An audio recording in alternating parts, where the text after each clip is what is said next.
Thank you for auditing Professor Skye's Record Review, the always positive new music review show hosted by a French professor whose knowledge of French made this review a little bit complicated. You see, the name of the band that I'm going to be reviewing is Dante Elephante, but seeing as the version that I know best is in French, and that we call the great writer Dante, I read this as Dante Elephante.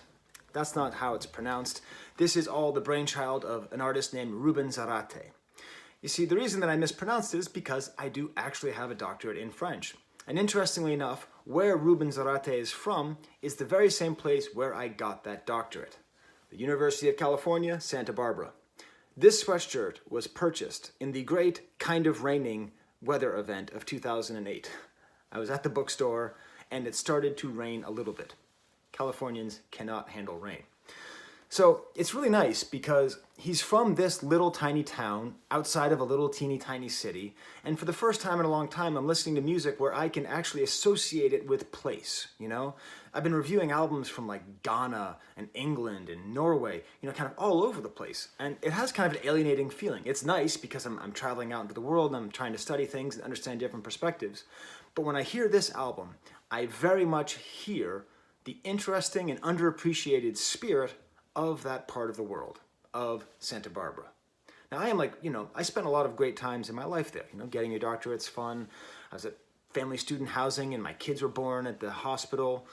Weirdly enough, one of my best friends and the co-host of my unaffiliated Star Wars toy podcast, he's from Goleta as well, to the point where he remembers seeing the keyboard player of this band in middle school.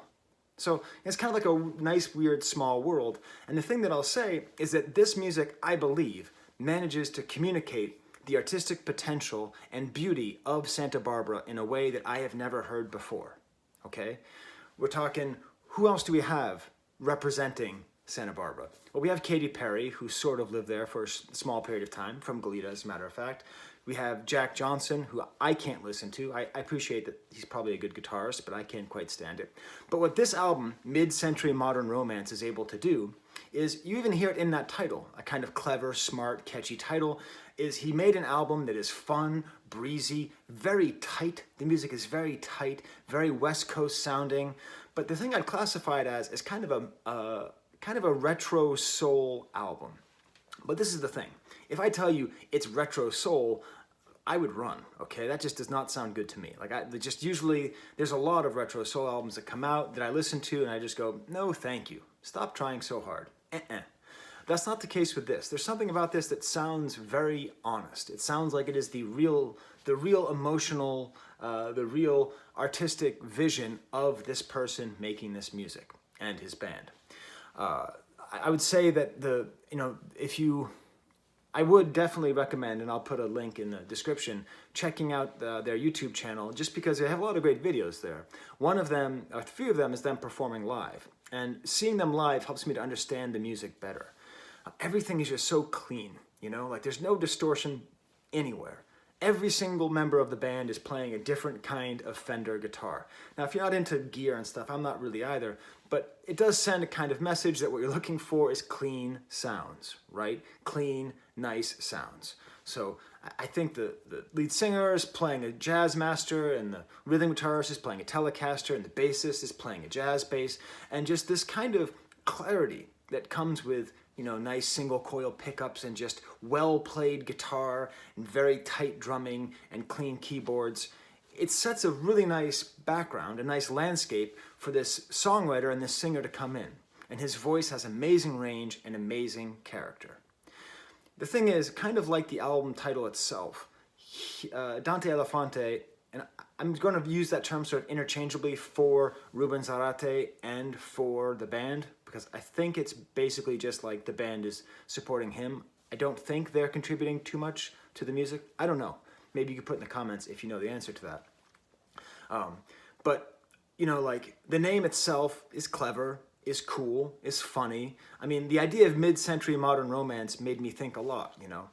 If you've watched a lot of my videos on the channel, you'll notice that I have a lot of mid-century modern furniture in my house, okay?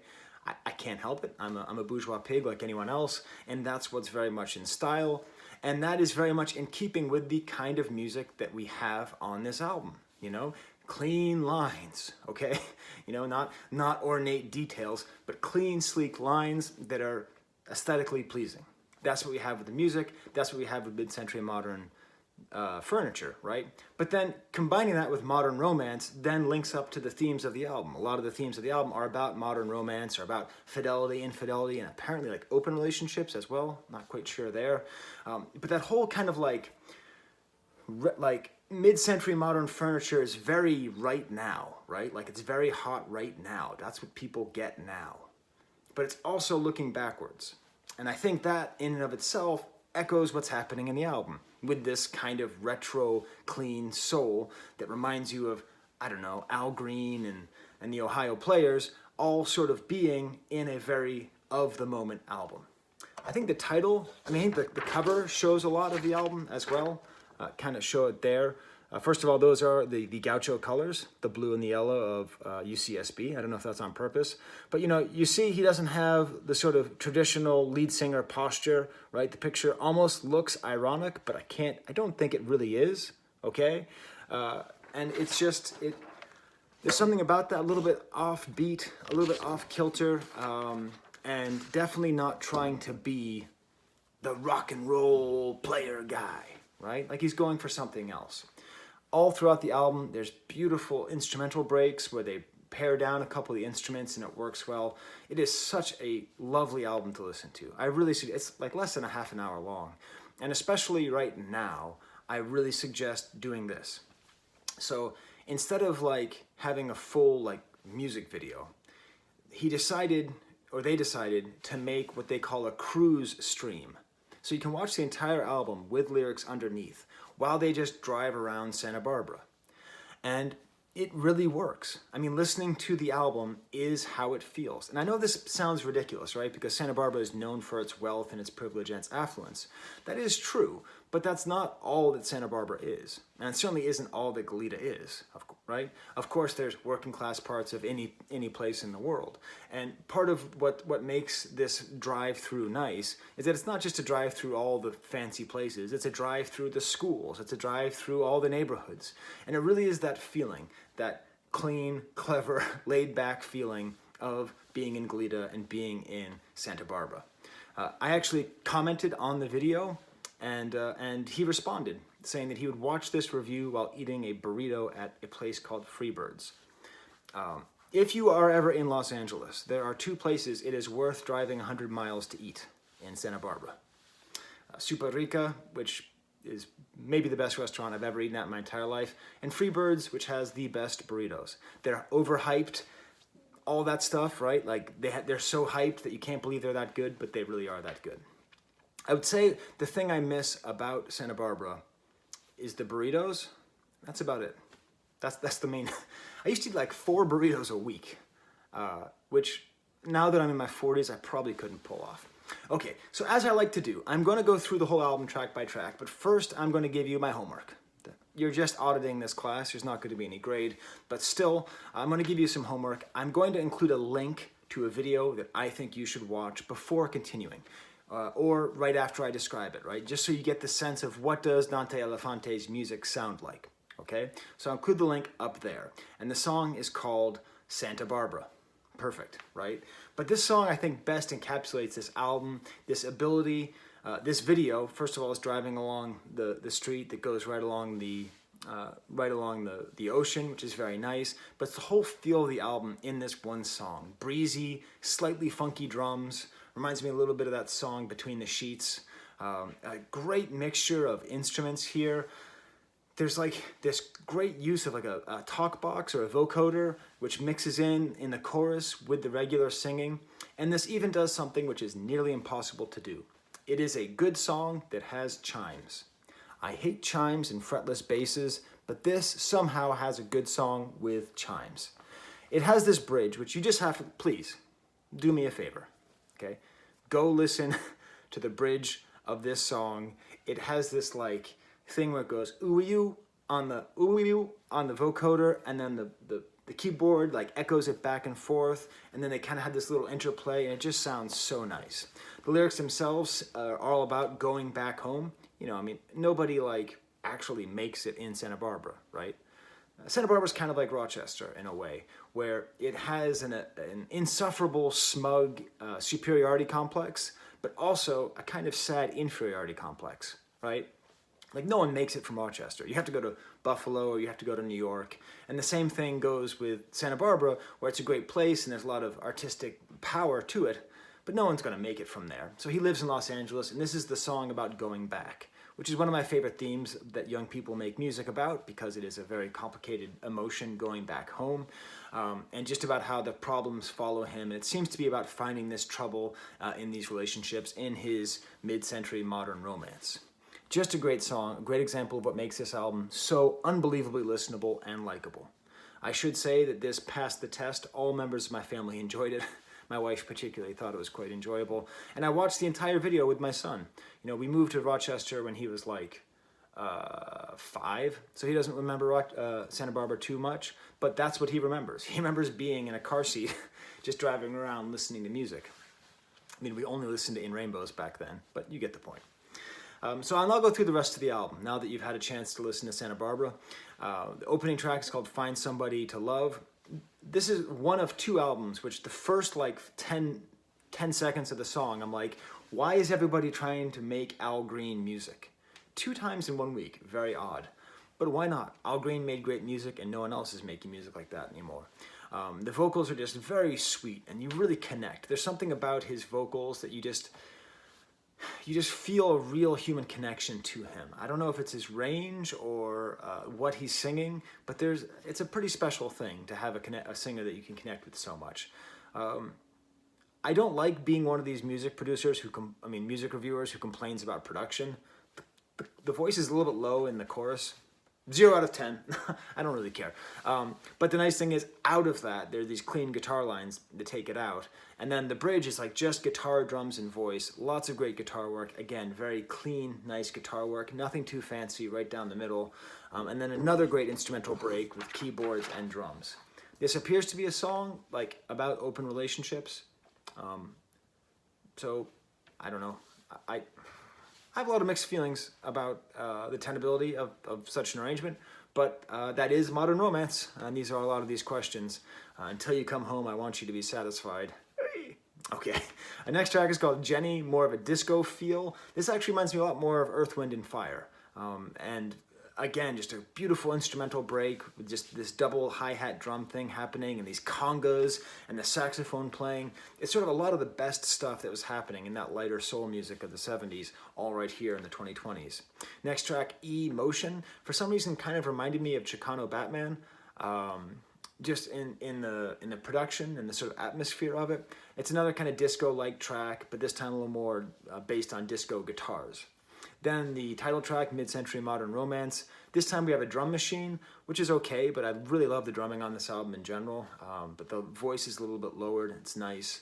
90 Days is another slightly funky song with a beautiful, beautiful keyboard solo. And here his voice is a little more falsetto. I will say I don't connect as much to the songs when he's singing in falsetto. I guess because falsetto implies a certain amount of falseness. I mean, that's not why it's called falsetto.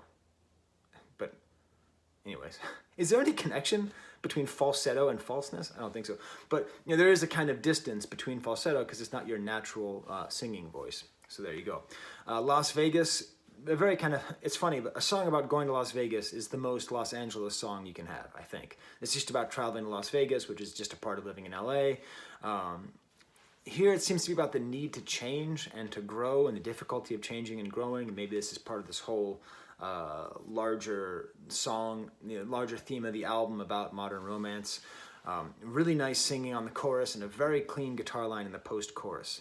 That's a pretty standard thing on this album, just a great usage of clean guitars in the post-chorus. Even kind of a Daft Punkish keyboard line at some point.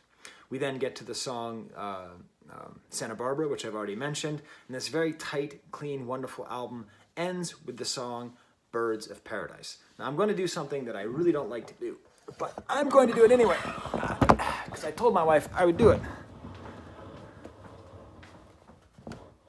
You see this right here? This is Perry. He's Perry, the bird of paradise. You can't actually have birds of paradise plants in Rochester, New York, in cold climates. Do you know what you don't get when you have a bird of paradise in a cold climate? You don't get the bird part. The beautiful little flower, the thing that's so special and amazing about birds of paradise. But instead, you get to appreciate these wonderful, massive humma-gumma leaves. And I really like this plant.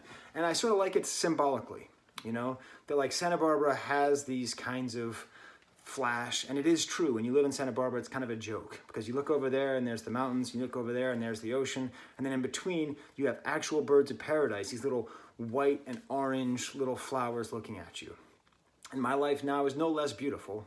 It's just snow, canal, and I had the birds of paradise, but not with the flower. But still, I like this kind of theme of going back home, connecting very much with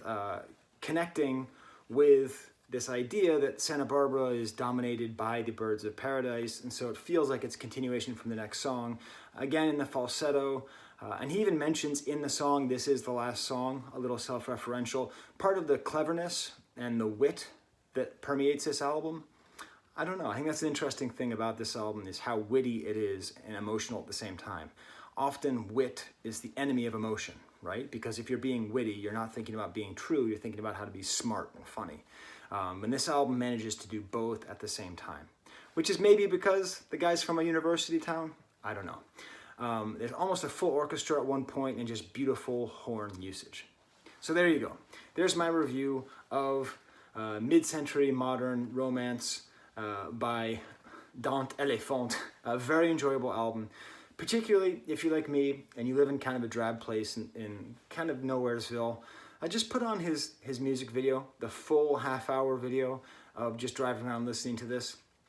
It's a little bit bittersweet because you're not there, but it's a good reminder in the middle of winter that there's sun and there's light and there are cars and there's good music. Okay, well, until next time, for Gustave Doré and for Perry the plant, you've seen the dogs, you've seen Bobo and Toby. But now you've seen Perry. You're really getting a sense of how special this house is over here. It's like Pee-wee's Playhouse. Okay, there's the camera.